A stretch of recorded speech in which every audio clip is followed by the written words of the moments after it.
What is up, guys? So today we're doing something different. Usually people watch me for my daily recaps where I talk about trades that I've done for the day. But of late, there's not a lot of movement in the market, mostly because it's during the holiday seasons, etc. And also, there's really not much going on in terms of volume. So what I decided to do, and also by request, some folks have talked about talking about the types of stocks that I pick, why I trade certain stocks. I'll get to that in a different video shortly. But for today, what I like to do is kind of talk about why I trade the stocks that I trade, especially key ones during the week, key events that drove my thinking, what the market is doing, and how that drove the positions that I've taken, what the outcomes of those positions are, and what my plans are for next week and the strategies around that. So without further ado, let us get into some of the key events and positions that I've taken for the week. So, obviously before the Powell speech, I was already holding some SQQQ shares, which I was up on. The reason for this is because overall, I'm still very bearish on the economy. The market is one thing, but the reality of a recession and poorly performing economy is another. Hence, I started to exit those positions. The converse of this is true as well, meaning the TQQQ was doing poorly at this time. So technically speaking, it was sitting very close to a strong daily level. This is where I started to accumulate TQQQ shares. There is a risk, of course, to doing this, but it was something I was willing to take. I started going in small sizes and then scaling up on the run up or run down with a stop very near the bottom here. Anything past that will be my stop loss. I also looked into DRV. This is the inverse real estate ETF. I'm also very bearish on real estate over the next year or two, given how poorly the economy is doing. Real estate is always a lagging indicator. So I have a few levels in which I'll start to accumulate shares. I do this across several accounts to spread the risk. I also use options to help mitigate the risk for this trade instead of purely exiting.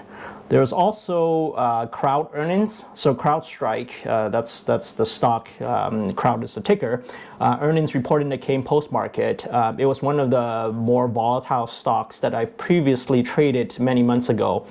Here, I anticipated that they would do poorly and positioned myself to trade them and enter on the bottom of the drop. You never know where the bottom is, so it's kind of like catching a fallen knife. So you have to be very careful and you have to really mitigate your risk and adjust your position sizing. So, I feel comfortable doing that because I've done it before, but it is extremely risky as a play. Now, the rationale for this drop is quite predictable, and for me, it was more of an industry that is largely impacted by macro factors versus being outcompeted or due to mismanagement. So that makes me very confident that in the short term, my short-term entry and short-term exit, it won't be a bust. It's not gonna go to zero, and I would still have time to exit if the position moves against me. So this is not something fraudulent or whatnot like FTX, etc. Then there came the big event the following day with the Powell speech.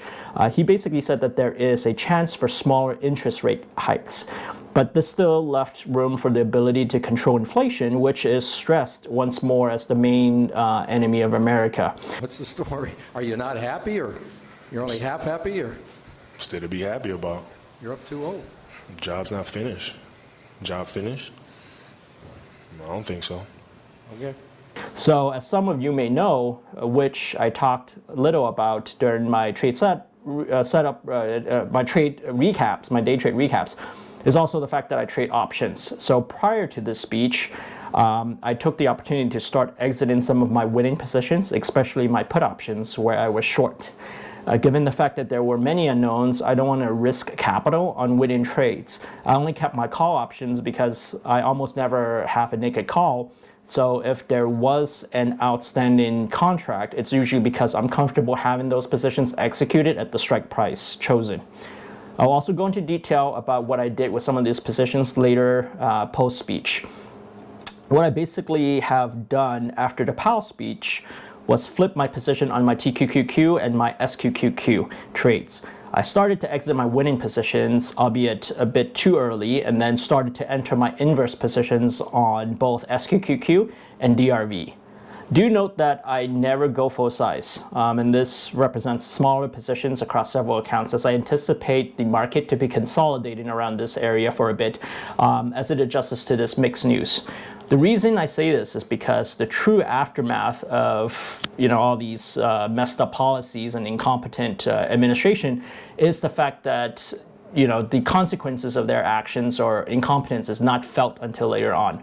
So when the pain comes, any good news from slight pullbacks or interest rates will fade.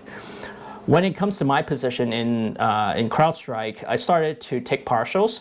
So as you see now, I think the following day or a day later, is I'm out about 30% at a pretty sizable profit.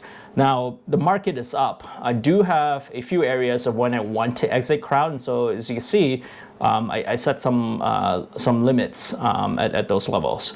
So instead of getting all out on this pop, I also decided to take advantage of the run-up and sell some calls. So I've gotten in a few calls for crowd on this long position, both as a hedge against the drop and also as a way to see where it'll go over the next few weeks. So with regards to options, the way I exited out some of these is because there is the intrinsic value of options that have eroded despite the intrinsic value remaining. Many of the calls that should have benefited from the pop whose expiry date is this Friday, the valuation is still going to be low given the low probability that the stock will reach these levels anytime soon. So I never want to be short on a call option. I bought these back and then sold them again for a week later with a expiry and a slightly higher strike price, but the expiration date is for the following week at virtually the same value. So this is what I did with a lot of the call options that should expire this Friday. Anyway, so this is pretty much the way I've traded this week with some of those key events that I've highlighted. Let me know what you think of this new format of recaps. I'll try to do more of them if people like it or not. And yeah, stay green and peace out.